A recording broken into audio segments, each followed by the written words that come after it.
I'm Doug Bopst, personal trainer, best-selling author, and entrepreneur, and I'm on a mission to help others become the best version of themselves. So I'd like to welcome you to the Adversity Advantage podcast, where we will help you use obstacles, failures, and setbacks to give you that edge needed for success. I'll be interviewing people from all walks of life on how they overcame trials and turned them into triumphs. So please, sit back, relax, and get ready to be absolutely blown away by some of the wisdom and stories you're about to hear. 2 and 1. Cheryl, welcome to the podcast. Thank you so much. Thanks for having me. Yeah, I'm super excited to chat with you today. And my hope is that since I'm such a lousy dancer, that virtually, that since we're sitting across from each other virtually, that as a byproduct of that, my dance skills will somehow magically become better after this interview, but we'll see. Totally. I'm going to give you some major dance juju right now. Oh man. I'm really excited to really have this conversation with you because your story is incredibly fascinating. I admire everything you've accomplished, both personally and professionally, and really like your humility. And I think where I'd like to start is you're somebody like myself who got into recovery and you didn't take the path of 12 steps. You didn't go the AA or NA route. And then Right. you hit a point where you'll be, 3 years sober in September.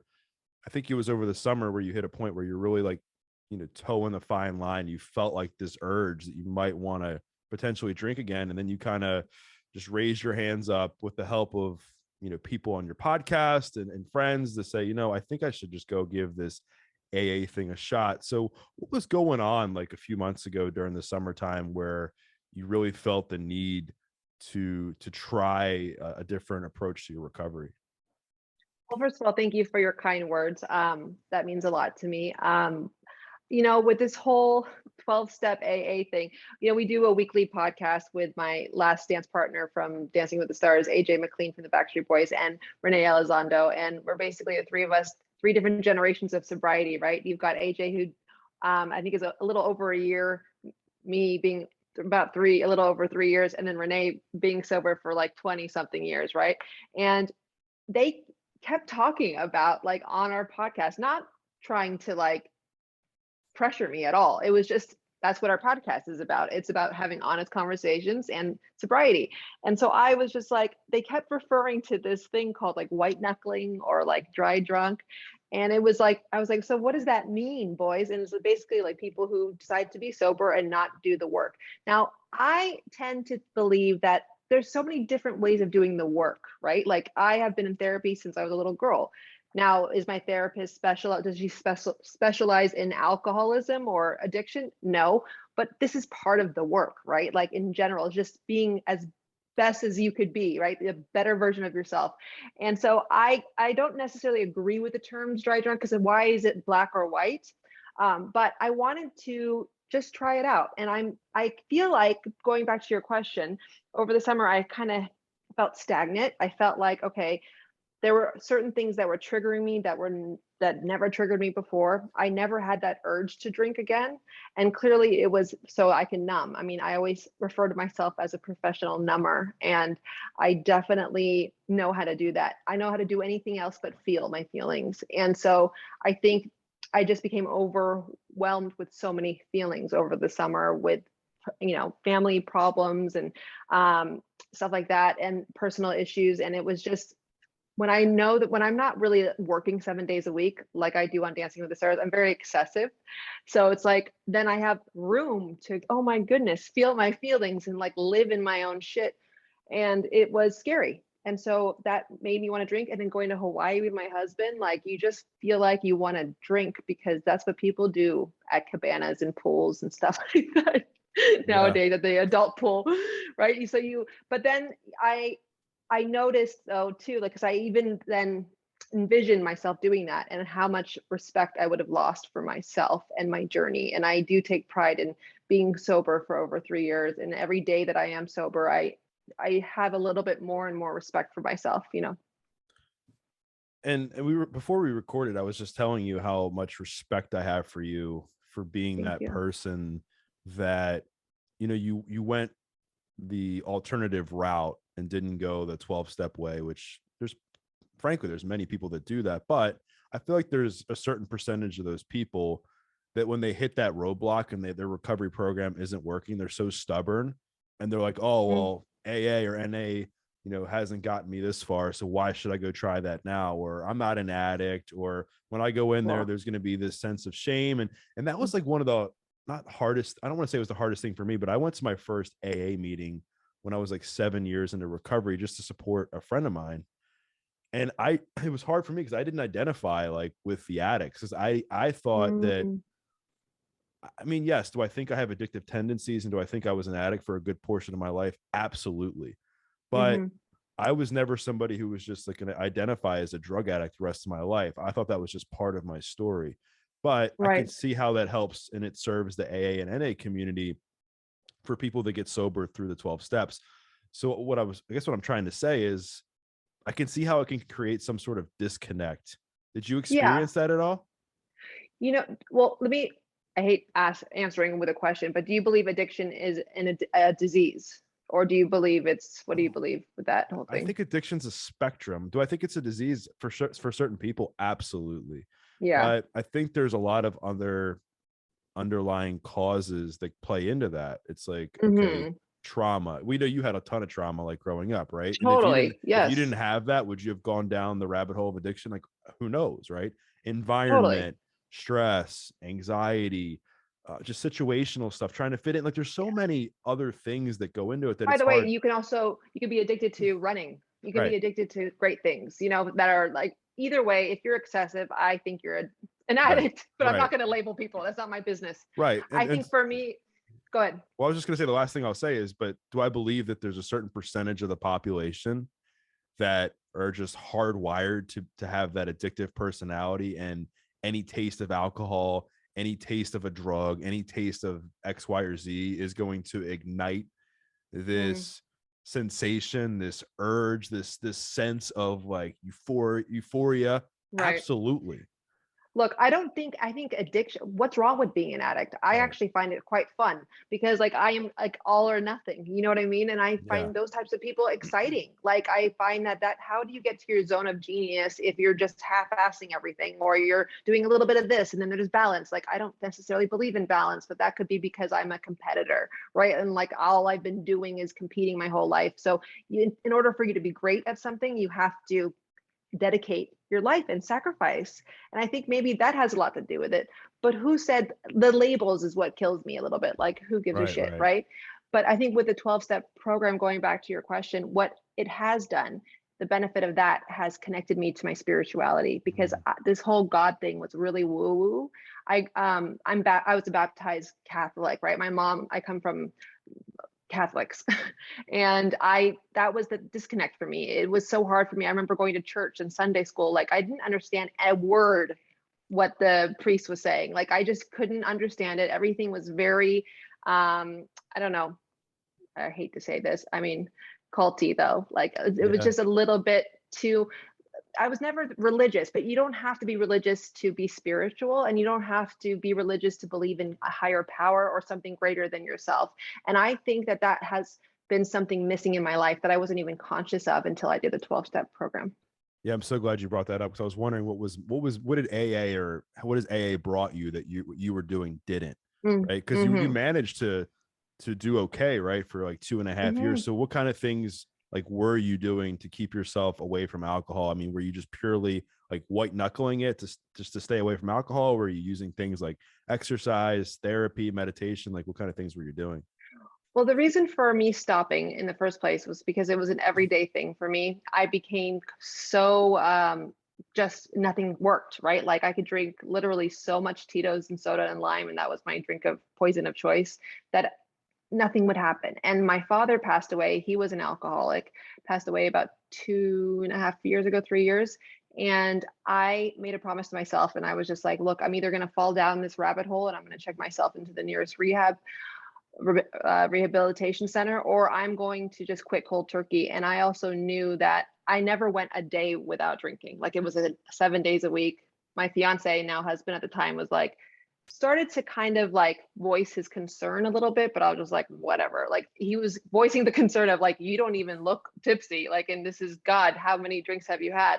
And then I remember trying to have a drink when we got back from my dad's funeral, and I just broke out into hives. And so what I equate with to that is my subconscious, like my body was no longer, it was rejecting that alcohol, right?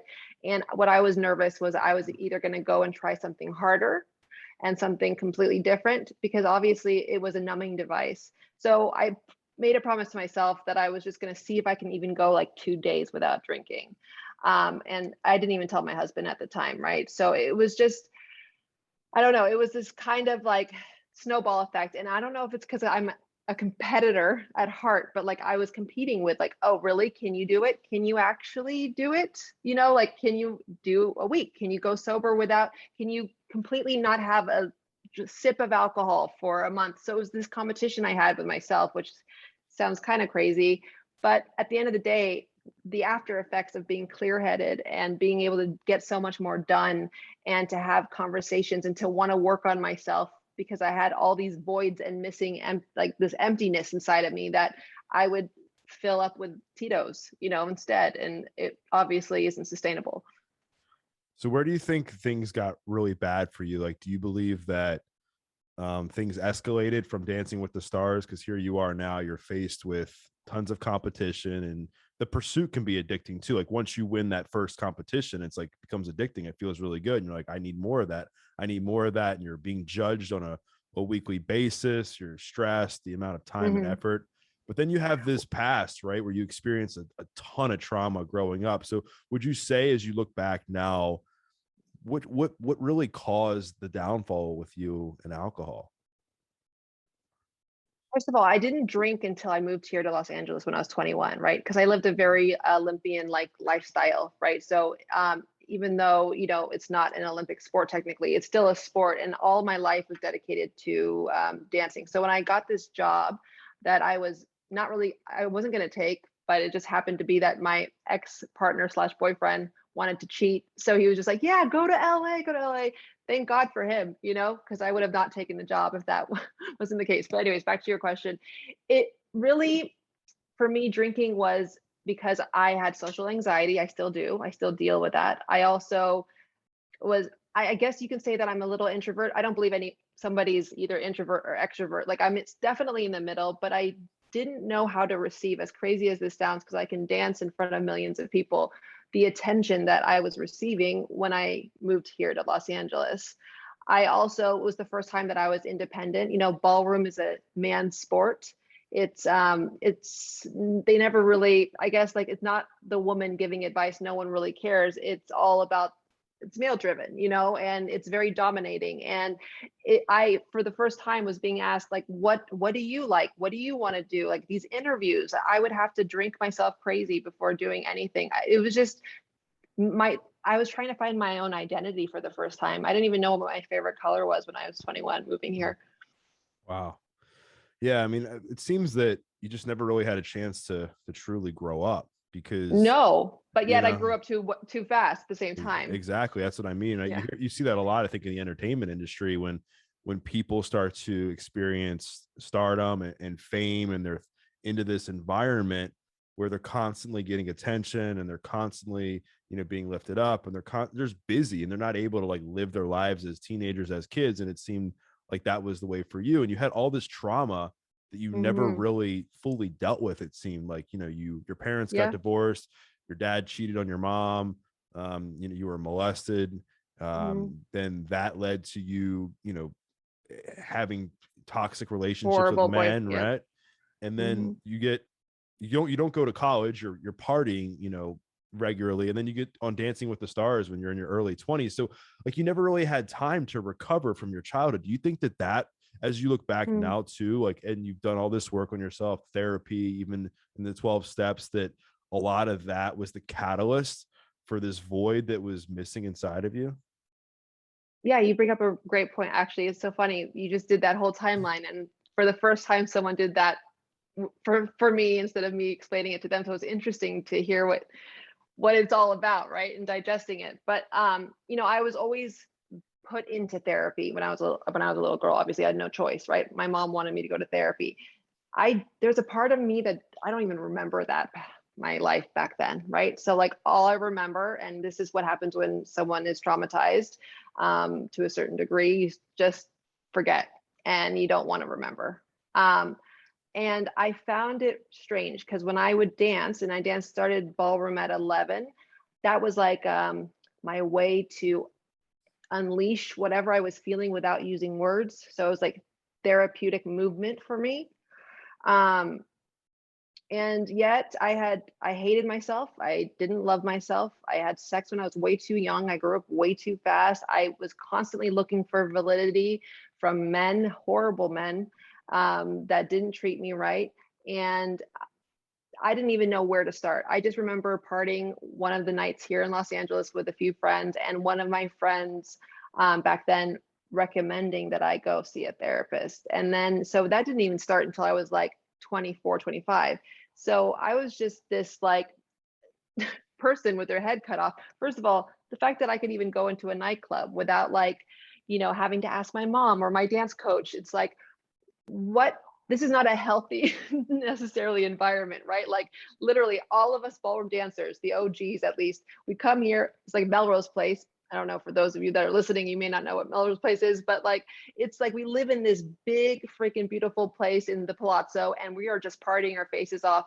And I just took it to the next level because I couldn't even talk like this to anybody without having booze in my system. I remember doing E! News and co-hosting, and Jason Kennedy, I was still hot. I was wearing a mic, and I was drinking tequila at 7 a.m. because I was freaking nervous.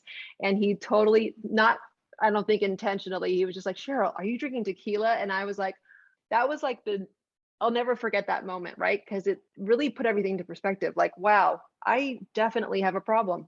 Mm. And I want people who are listening to this to really pay attention to like this part of our conversation, because a lot of people will ask, like, how does somebody like yourself or other people that have quote unquote made it in Hollywood and have a significant amount of fame and notoriety, like why do they go down that path? And I think a lot of it obviously comes from trauma that people never deal with when they're younger, but it's also like, I believe there's like this what's next thing in life where you think about in your life, you start dancing when you're super young, you experience, like all these massive hardships as a young girl and as a teenager, and then dancing becomes the way to fill that void and mask a lot of that because it kept you busy. And then you make it to Dancing with the Stars, and you've pretty much like gone up the mountain of success in dancing. Like it's hard to top winning Dancing with the Stars as a dancer. That's like everyone's dream as a dancer, right? So it's like, all right, well, what's next? It's hard to top that. So you're and it's hard constantly, to also transition, right? Like right, rebrand. exactly. So you're constantly trying to measure your success based on that, which is like the highest moment of your life. So if you don't win, or if something goes wrong, or if there's something that happens during that time that's a setback, like you're forced to deal with that. And then when you deal with that, tons of other things kind of come up, with that, and you don't realize it, until that moment. And I think for you, it seems, let me go ahead. No, go ahead. I said, it just seems that you had all this success with Dancing with the Stars, and then you had this come to Jesus moment, I think, if you will, where you were like, all right, I'm either gonna, and you said this earlier, I'm either gonna go to rehab and fix this addiction, or I'm just gonna stop cold turkey, or I'm gonna go way off the deep end. Like, you knew in that moment that something was off. Yeah, I was there's so much missing. There was like, I was just not happy no matter what. Nothing in the outside world, even if I won twice in a row, and I like, from the outside looking in, it looks like I should be not complaining about a thing, right? But it was still very lonely. It was very lonely. It was sad. It was like this feeling of emptiness. And no matter how much therapy I'd go to, it just didn't matter, because what I was missing was acknowledging the fact that I had a freaking problem in the first place, right? Like, and also, I didn't want to keep blaming on my molester. Like, there comes a point where you have to be like, okay, that's my past, and it doesn't define who I am today. It's just a part of me. And you can blame it all you want and make excuses for your behavior. But at the end of the day, again, you have to live with yourself. And so how far does that get you? And so there was always something more in that sense. Because I always knew, like, okay, in my career, I'm, yes, successful, absolutely. But you're right, coming from a mother who's Asian, there's always what's plan A through Z, Cheryl. So there's no way for me just to live in the moment or even truly be happy. There's always more. There's what if you don't get asked back next season? What if you don't do this? So there's like this constant worry. And worry has been my main concern to this day that I'm still working on. It's like and controlling, and I'm such a control freak. And it's like, what am I trying to control? Because you can't control anybody or anything other than yourself, right?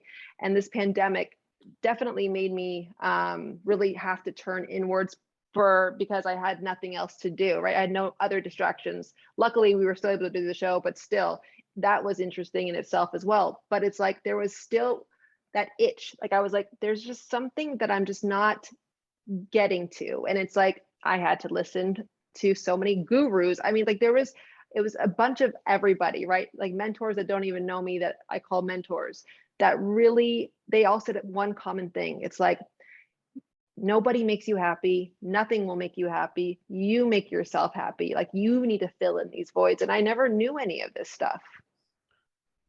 So what were some of the pivotal things, as much as comfortable as you feel sharing, that you Yeah. did to deal with the sexual trauma, to deal with the infidelity with your parents and the divorce and the toxic relationships? Like when you had that moment where you realized that the alcohol, the dancing, the fame, the success just wasn't doing it anymore, what were some of the things that you were forced to go back and work on?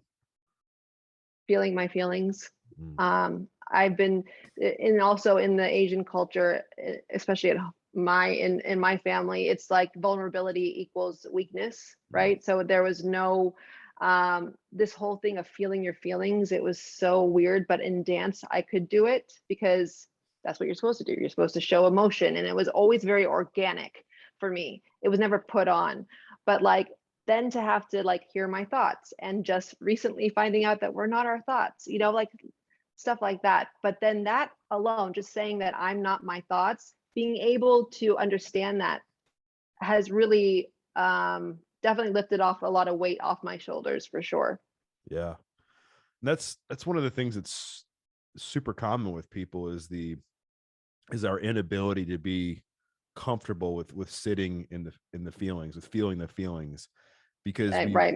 when we Mm-hmm. think when we feel discomfort, or we feel sadness, or we feel anger, we feel stress or depression, we think it's all of a sudden just a bad thing. There's something wrong with us. And in reality, it's just a normal part of life. I mean, unfortunate things happen to every single one of us. There's varying degrees of that. Mm-hmm. But And then not to judge yourself, right? of Because of the course, feeling. right. And not to judge yourself, and just know that, like, you can't change the past. You can't change that feeling. You can just change how you respond to that feeling. And most people, when they get those feelings, they want to numb it ASAP. That's why they grab the bottle Totally. of wine. That's why they move on to the next relationship.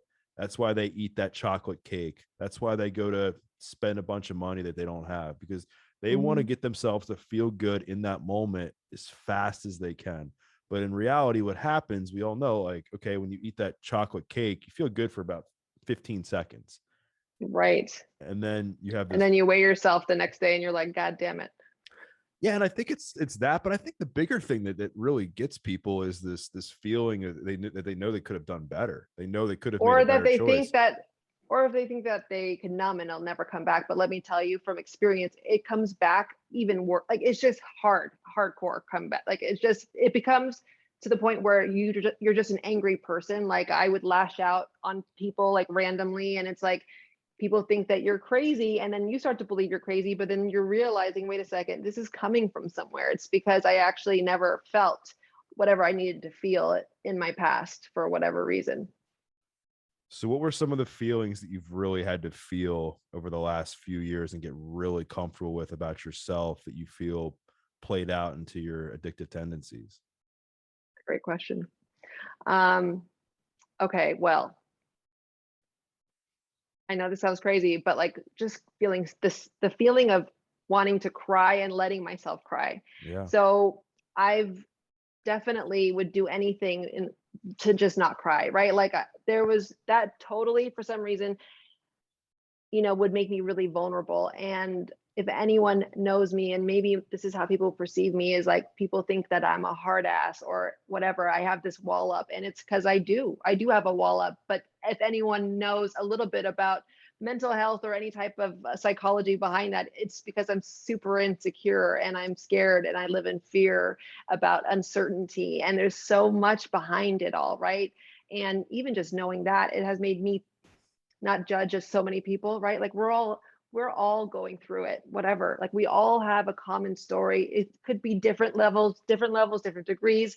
But like I think what has helped so much for me is just acknowledging it. Like I have so many family members that won't acknowledge the trauma, right? And when you do that, I see what they've done to numb, and there's only so much you can do left, right? Before you, like, God forbid, die, because it's like that's how bad it is. And it's like it will always come and haunt you at the end of the day. And you know another feeling for me is anger, and being okay to be angry and say that, and also being okay to say how I feel when it comes to disappointment, because I didn't want to disappoint the other person. But it's okay to feel like, look, it's a feeling that will pass, right? The feeling doesn't stay that long if you just feel it. And you can't change anybody's feelings. So if you're in a fight with your spouse and they get upset because of the feeling that you have, that really, it doesn't, it's a no-go. Like, this is a feeling and everyone's right to their own feelings.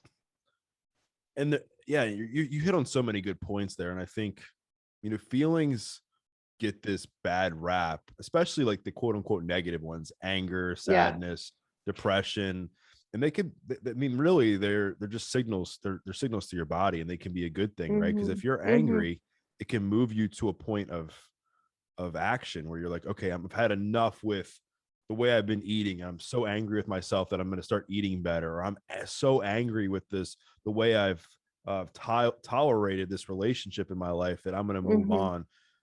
But what happens is anger can also be something that brings people down, because when you're angry, you say things that you don't mean, and that can ruin a relationship. When you're angry, sometimes people tend to get more violent. When you're Hmm. angry, you tend to yell and raise your voice. So all these things that can, in a way, bring the quality of your life down if you're not careful when it Yeah. happens repetitively. But it can also be something that's positive. Same with sadness. It's like, when you're Right. sad about something that happens, it also gives you an opportunity to reflect, right? And say, okay, even though I'm sad right now in these moments, maybe it's a breakup. Like, I'm sad, but like, what are some of the good times? Or why am Right. I sad? Like, But what? why is sad is such a bad thing? Like I No, remember, I I know. see Yeah. moms, I see moms say, "Stop crying, stop crying." Right. It's like, no, no, no, no. Let them cry. Let them feel, for God's sakes. Like we label things, again, going back to labeling, like we label things as good or bad, or like you shouldn't be doing this in front of people. It's like, no, no, no, no. You should be crying just as much as you should be laughing, and you should be angry as much as you're happy. And this is the beautiful thing about feelings, right? It's just like it's that emotional, beautiful roller coaster. And why is it a bad thing? And then going back to what you were just saying, this goes back to reacting versus responding, which is something I'm still working on during therapy for sure. Because because of the trauma, just to rewind a little bit, my mom thought I was deaf, because I'd never talked, not one word, until I was like maybe 4 or 5.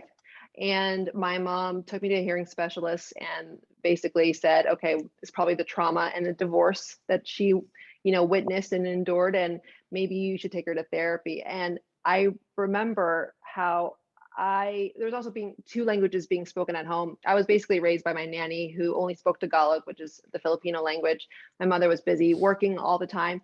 And there was this sense of like, I was great at observing, right, the situation. I was exposed to certain things that I probably shouldn't have, but I just never talked. And now I can't shut up, but there's a difference, right, of like reacting versus responding, which is fascinating, because how can you learn if you don't listen, right? Like that is something too that the Zoom 12-step program has been amazing for me, because you mute yourself, and it's pretty fascinating when you mute yourself, because then you have no choice but to listen. And you can't talk over people. in that program. You can't put in your 2 cents.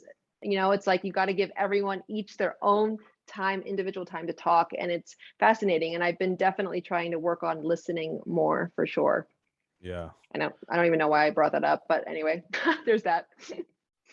No, you're right. I think in our ability to be able, I think what separates people from being good in life, being great in life, is to the degree in which we're able to listen when other people are talking. And I think if we can spend twice as much time listening than us talking, I think we'll be so much better off, because I think when you listen, you're able to understand, you're able to connect with people, you're able to have compassion, you're able to develop empathy. And that at the end of the day is like the gateway to building long lasting and meaningful relationships. And I and couldn't agree so more. and along those same lines, I want to get into tactics a little bit. Like, so now you've been through therapy, but both by yourself and also with your husband, and it seems that you have a pretty healthy, marriage now, so to speak. But what Yeah. are some of the things that you've really had to work on with yourself, being that your idea and identity around relationships has been so warped for most of your life, given your childhood and given the relationships you were in your younger years, and even like a lot of the promiscuous activity, Mhm. throughout, your 20s and stuff. Like, what are some of the things you've really had to work on for yourself to make this marriage thrive? Are you a therapist? You're No. asking really great questions here. Well, funny you ask. Yes, so I go through jealousy still. I definitely have those feelings of wanting to control the situation, or my husband, sorry, husband. And I definitely love micromanaging, and I love um, I don't know. I notice how I get really, it's like, okay, so we just figured this out too. I'm anxious attachment and he's avoidant attachment, right? So it's like those two actually end up always marrying each other, which is Right. really crazy to me. And so my anxiety drives him away sometimes, right? Like that's just what it does. Like if someone was to be constantly on you, it's like of course you're going to run for the hills. And so, but I realize that all of this shit that I make up in my head, I start to believe it, right? Like you start to believe your own reality, your own fiction. And then I start to react. And I've noticed, and this is another thing I've been trying to work on, is like the reaction. And I've noticed it's for me, it's like run for the hills, leave, leave, leave. But then at the end of the day, what are you leaving? You're going to end up in the same fucking situation again 5 minutes later, and it's like there was always the blaming, the blaming, the blaming. But really, it all starts with you. Everything starts with you. Like everything starts with Right. you. And there's a reason for people being together. And, they say that whole thing with the mirror. And it's like, it's very true. It's very true. And it teaches you a lesson. Now, it's up to you if you want to, take it all in and learn, or run away and go ahead and have the same type of relationship in the future.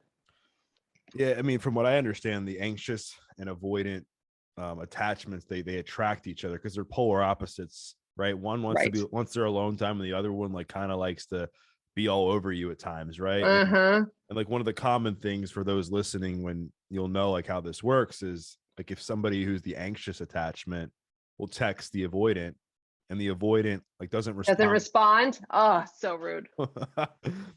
And then they're like off like working or in meetings, but you'll think that they're leaving you, right? And then you'll They're start text cheating for yeah, sure. you'll Cheating. keep Yeah. texting and texting and texting, and then that plays into this whole unhealthy dynamic where now you've got this story made up in your head that General Hospital in my head. Yep. yeah, and this person's the avoidance coming back and being like, wait, what? Like, I was just working, I was in a meeting, like, here's my phone, right? I was on the toilet, for God's sakes. Like, yeah. Right. I mean, it could be anything. And then you're, yeah, right. Yeah, right. And it's exhausting. And this is another thing with the 12-step program. It's like, what has helped me too is I'm trying to get out of that vicious cycle, right? Because at the end of the day, doesn't matter who did it, who started it, it just doesn't matter. It's like this is where your faith comes in, and just knowing that it's all going to be okay. Like I'm constantly living in fight, flight, or freeze since I was a little girl. I don't think I know any different, right? Right. I really would have to untrain my brain, and I'm still trying to, because everything is, I'm very, what's it called? Hyper vigilant, right? So like constantly. And now ballroom dancing as a competitor, not necessarily on the show, it trained me to even be more hypervigilant. Floor craft. You have 100 couples there, and you're just constantly like, just I just noticed to this day everything to the point where it's unhealthy, and I feel like my life is in danger. But lately, when situations like that come up, or like if my husband's just trying to show affection and then I all of a sudden start twitching, it's like, Cheryl, is your life in danger? Like I have to actually ask myself that, because everything is always such a high and a low, and I'm trying to find that that place of just being content and knowing that that's not boredom. Mm. Right. No, you're spot on. And I think at the end of the day, like when we're able to really like work on ourselves and look at our deepest, darkest secrets and be okay. I mean, not that like Mhm. sometimes they're good, but just being okay with where we're at and just using that as a compass to know, Mhm. you know, where you want to move forward, and whether that is with your in your personal relationship with yourself, or in your marriage, or with friends, or what have you. I mean, I think that's like the spice of life, is this Yeah. continual pursuit and journey of wanting to better yourself. Because I think the two For things I've yourself though, right, right? yeah, Like for exactly, for yourself. yourself. Yeah. And two of the things that we consistently chase that are impossible to have are certainty and perfection, Yeah, right? I know. And And that's hard it's to so hard. to have that come to Jesus, especially as a competitor. Like, Right, for sure. And so speaking of both of those, certainty and perfection, how did you deal with being on Dancing with the Stars, being somebody who you said, you know, you were insecure, you had body image issues, I know you've talked about, and mm, just this feeling of less than, yet at the yeah. same time, like your career is depicted based on a matter of like seconds, like one wrong move to the right or to the left, like you could cost Hmm. you like losing a season, The and then mirror ball. right, Yeah. and then you're being judged on a weekly basis, like literally on a scale of 1 to 10 based on Literally. how you're like behaving on a certain week on your job. So how did you deal with a lot of the Oh, insecurities that came along with being on the show? I'm still dealing with them. I'm not even gonna lie. I mean, like when it comes to body image, man, like first of all, I was outed, blasted when I was still during a season when I danced with the Olympian runner Maurice Green. I'll never freaking forget it. I'm going through PTSD to this day. To say that I'm cured, or to say that I don't think twice before putting a costume on, or go through my freaking like ups and downs of just like feeling worthless because I've got a little, roll on my back. Like it's not fun, right? This is not fun, but this has been my life since I was competing. My coach would weigh me. I'd have weigh-ins like I was a boxer. Like that's not normal, right? Like I would be on these Hollywood diets. It was like a liquid diet, and I would travel with a scale. And this is why I don't weigh myself anymore, because it's like it has consumed my life. But this has been just a different degree. It's been constant validation, right? Like what my mom, and I can thank her to this day, saw was that I was never good at school. I was always very street smart, not necessarily book smart, but I loved to dance. And she made sure that she supported me in that passion. But again, there's this excessiveness to me, right? To any competitor, to any person who wants to win at anything. Of course, there has been to this extreme, to why I had to turn inward and figure out how to do this without getting a 10 from Carrie Ann Inaba, to define my night or the rest of my week. It all starts with you. It's like, I want to be okay if I have to hang up my dance shoes in the near future, which I'm going to have to. Like, let's just be real. I'm 37 years old. Women in the dancing business, especially in ballroom, retire at 30. Like, I'm not necessarily loving the way my hips feel right now. And yeah, like I only like to be as good as I can. And when I see that I'm not, because of whatever it is, then it's my time to just leave. So I'm trying at this point, there's this weird transition I'm going through where it's like, okay, so let's say it all stops, right? So what is it that makes me happy? What's my passion in life, and what do I love, right? Without having to shake my ass on television and have someone hold up a paddle, for God's sakes. All right, so we're gonna get deep here for a second. So I um love it. it seems, I mean, from what I gather from what you're sharing is that the your body image issues and your identity got wrapped so close, or your identity became so in tune with like how you looked as a person on TV, just based Totally. on like you're judged on how you look, you're judged on how you move, you're judged based on like how you move this way or how you move that way, you're judged based on how your Or is partner. the press going to say Right, something like I got fat over the hiatus? Like that is the thing for me. It's like that's crazy, but it's true. I don't want right. that again. And I think what tends to happen is people's self-worth and identity Mhm. gets so caught up in the way that they look and the way that others Mhm. perceive them that it can become toxic. And I don't, and Absolutely. I also want to say that I think it's important to take care of your body. Like I think people should still exercise and try to eat well because it's good for your Totally. health. And you're never gonna hear somebody say, "Oh, I feel like crap because I eat well and I exercise." Where people feel like crap is where that becomes their identity in their entire life. It's almost like that's like their god is their body and their diet and everything. But you So, have to think about this really quick. Sorry to interrupt. I'm sick, right? Like, so when it comes to body image, I have body dysmorphia, right? So it's like at the end of the day, I'm still on birth control, right? right, Like, and that is poison. Like I'm choosing to poison myself because when that whole fat thing happened, I actually consciously got off birth control thinking I was going to lose weight, but I ended up retaining 15 pounds of water weight. And because of that one incident, until I hang up my dance shoes for good, there's no way I'm getting off birth control. But of course, my husband and I would love kids, but how the right, hell? right. Right. Like, and so there's certain things that like I am willing to sacrifice my own. And it sounds crazy. I did a YouTube video about this, just like listen to the way I'm talking right now. Like, it doesn't even matter to me. All Yeah. it matters is right now in this season coming up. It's so crazy. That's so like I'm actually talking. I'm like feeling like I have two personalities right now, but it's like I would never give that advice out to anybody. Right. Well, I No. guess well, yeah, and thank you so much for sharing that and being vulnerable. And it takes a lot of courage to open up and kind of admit that. And I think where I was going with that is it seems like your identity, like Cheryl's identity, has been depicted by the way you look, the way you dance, success on Mhm. Dancing with the Stars. And it seems that you've had to strip a lot of that away to find out who you really are. So, like, have you been able Yeah. to really understand who is Cheryl Burke at the core? Like, take away the dancing, take away the looks, take away the attention. Like, who is Cheryl Burke?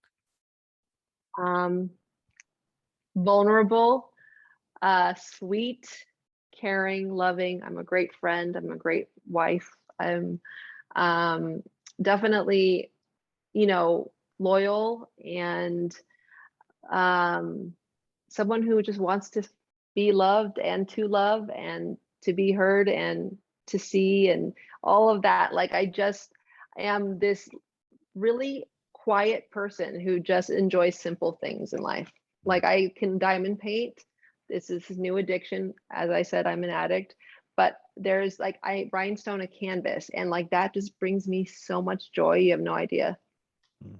Like I I love would it. be an arts and crafts woman Yeah. if I wasn't on like I seriously would probably be just a fan watching Dancing with the Stars as I was doing my canvases and working a 9 to 5 job probably. Yeah. I think one of the beauties of when you hit that point where like time is up, like I'm done wearing the Mm, masks, I'm done wearing yeah, the mask of trying to fit in, I'm done wearing the mask of trying to be pretty for people who judge me for the way I look, right. I'm done wearing the mask for social media and go on and your face, like it's you versus you, and Mm, you're forced to get truly freaking naked, not just physically naked, totally. emotionally, spiritually, Naked and and mentally. afraid. Yeah. Yeah, and spiritually and mentally naked. And it's like, all right, like what does Doug really believe about himself? What are my values? What are my beliefs? What do I actually want to do? Not what the world tells me to do. Like, what do Mhm, I mhm, actually like? What kind of mhm. relationships do I want? What do I want to achieve? And I think when you can get that vulnerable and you can rip that freaking band-aid off, and it's going to hurt for a while, it's going to be very Yeah. painful to do this, but that 10 pain, when you do this, that 10 pain as you begin to work on yourself will subside, and the meter will come down. It'll go from a 10 to an 8 to 6 to a 4, maybe hang out at like a 2 or a 3. But what happens with most people, Cheryl, is they'll rip the band-aid off just like halfway, and they'll still like, you know, take the validation and do what other people Of do what course. other people think they should do, and that sort of thing. And that pain just becomes like a constant 6 or 7 for the rest of their lives. But And I how think, do you not do that? How do you not feel good when someone does give you validation? Like, how do you not have any expectations? As those gurus say, like, to have any expectations, you're just setting yourself up for disappointment. So don't have any. It's like, that is just really hard.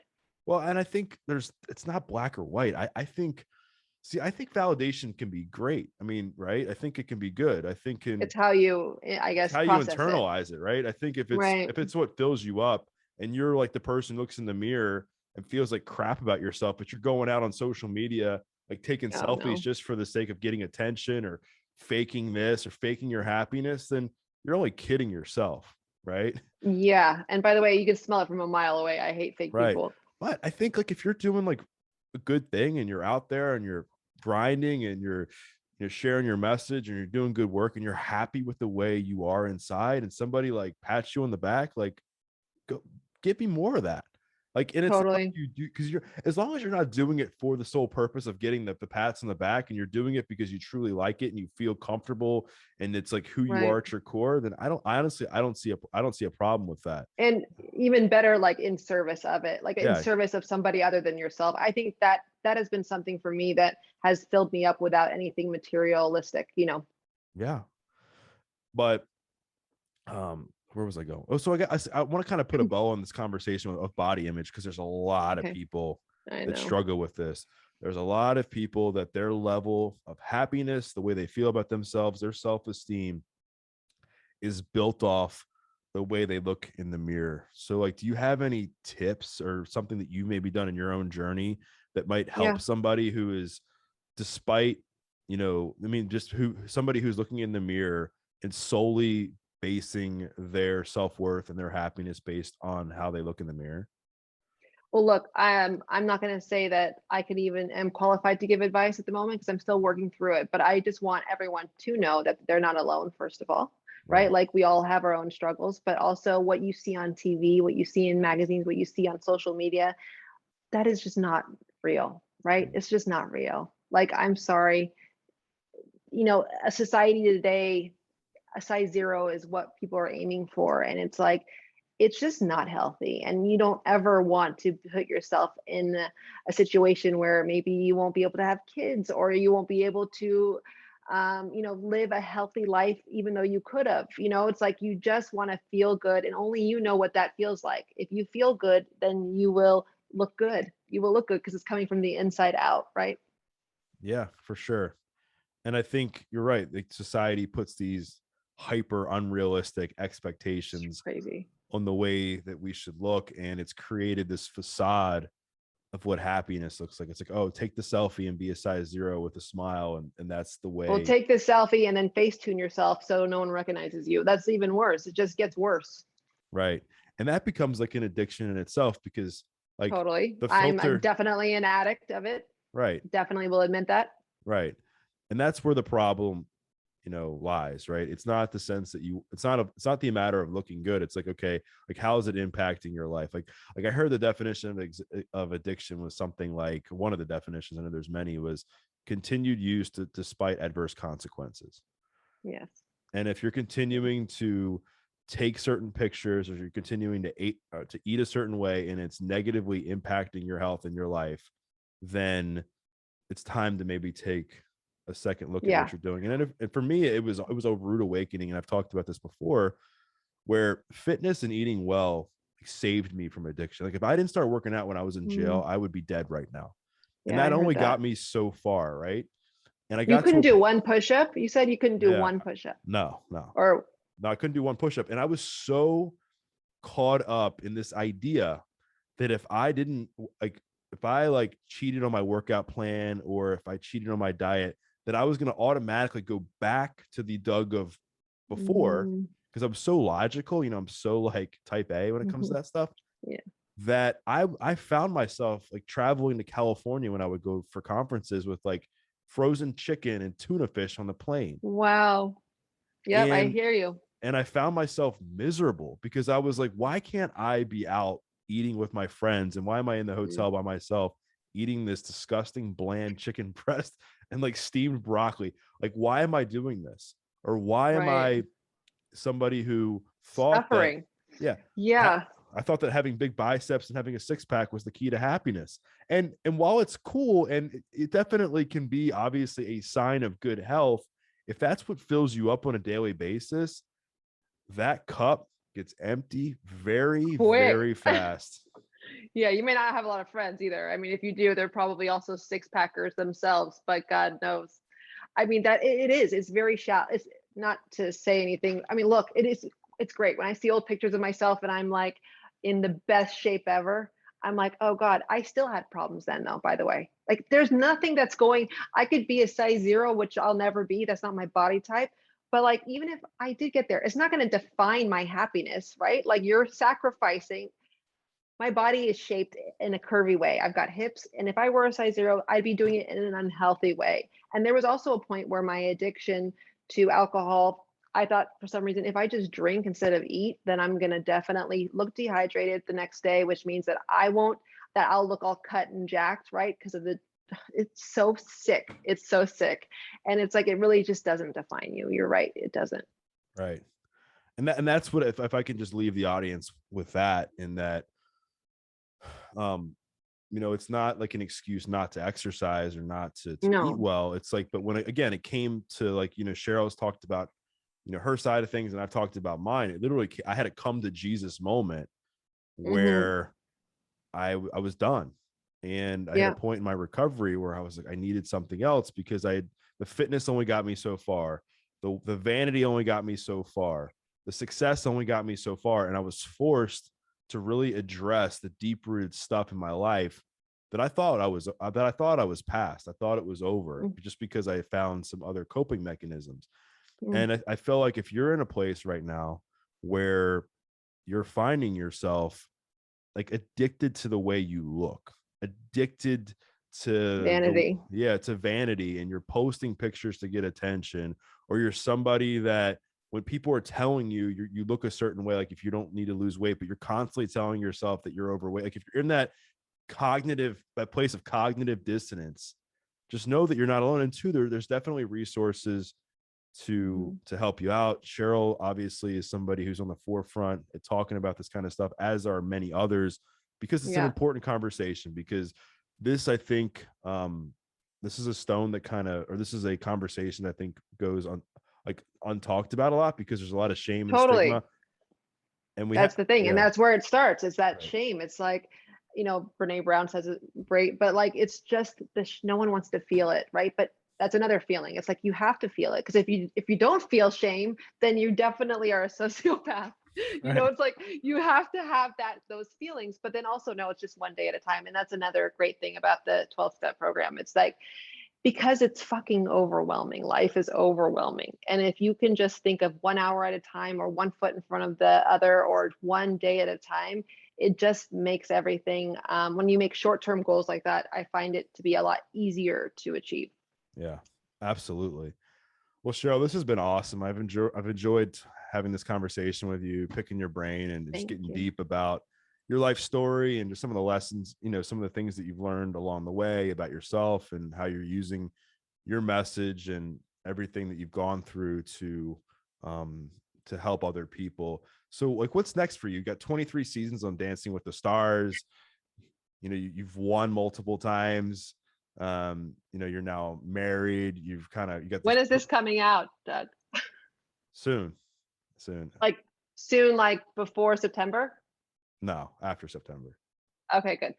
So then you'll know that I'm back on the show. Nice. Who are you Yes, dancing I with? I don't know actually, but by the September you will know, by September 8th. I think they're still casting, to be quite honest. Do you edit this? You can just take that I part will. out. Yeah, I will. But it's season 30 coming up, so it was hard for me to not want to do it. And this will be my big hurrah, probably after this, probably best to, give my body a break a little and just talk and use my mouth and my experiences as a job, and be able to share my story because that's what I love. And this is why I believe I got Dancing with the Stars in the first place, was to be able to have a platform to share my story. And that's something that I'm so passionate about, is mental health and being able just to talk about it, because there's such stigma, obviously, behind it. And the uncomfortable conversations are still very uncomfortable for some people. So I definitely want to touch more about mental health in general, but also I have a clothing line coming out, a dance inspired loungewear line coming out on September 16th. So it's only for girls, unfortunately, but it's definitely more for just women of all different shapes and sizes. And it's loungewear because, like, I would secretly want to be under quarantine again because I loved it so much, because that's how much I'm a loner in that sense. But like, I think people are so used to wearing loungewear still. It's like, it's really hard for me, at least, to go out there and get all dressed up. Like, I feel a little odd still going back into the real world. So. Right. Awesome. Well, I will make sure to include the links to all that stuff in the show notes, and as well as like your Pretty Messed Up podcast. Yep. Which people definitely got to check out, with her and then Renee Elizondo and AJ McLean from the Backstreet Boys, which is a great podcast. And they have deep conversations and try to, really curate a conversation that helps the people that are listening to their show, much like this one. And so I guess like the last question now that you told me about the new season of Dancing with the Stars, is like, so it seems like this year, this summer, has been a big opportunity of growth for you. It's been a big window where you've really taken some time to work on yourself. Are you going to approach this season to address like your insecurities and everything going on inside of you any differently, or are you just going to kind of go with the flow? No. I have to approach this season differently, because the way I've been approaching it hasn't been necessarily something that I can be able to close this chapter and say, okay, I walked out feeling good about myself. And there is a way that I need, and mind you, I'm nervous as shit about it, because it's like, the living in the uncertainty has to be okay with me. Like, there's so many things that I would have normally done pre-production, right? That like, I would have gone and I would have killed somebody for this information, right?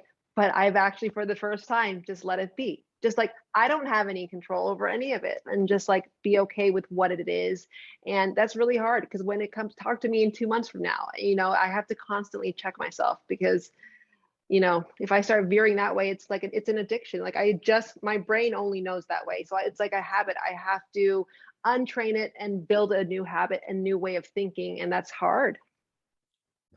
Awesome. Yeah, it's hard. And I think just like, you've kind of reminded me of the rest of your story. It's just like, you have this innate ability to humble yourself now and really just have like peace and gratitude for your journey, and knowing that like, okay, sometimes when things haven't worked, it's time to take a step to the left instead of a step to the right. And it's admirable that you're doing that again with this upcoming season, and we'll be cheering for you, and hopefully. But if you see me step to the wherever, you better call me, Doug, and say, you better check yourself, Missy. I will for sure. I'll definitely call you out if I see you acting up.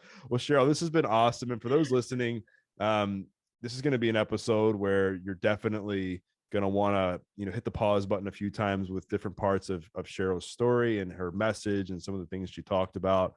And what I'd like you to do, which is what I always invite you all to do, is to take a screenshot and tag Cheryl, tag myself with a takeaway. Maybe it was something that she said about her childhood. Maybe it was something she said about Dancing with the Stars. Maybe it was something she said about body image, relationships, whatever it was. Tag Cheryl, tag myself, because we love to hear your feedback. And we once again thank you for listening to this episode of The Adversity Advantage. I'm your host, Doug Bopst. We'll see you next time.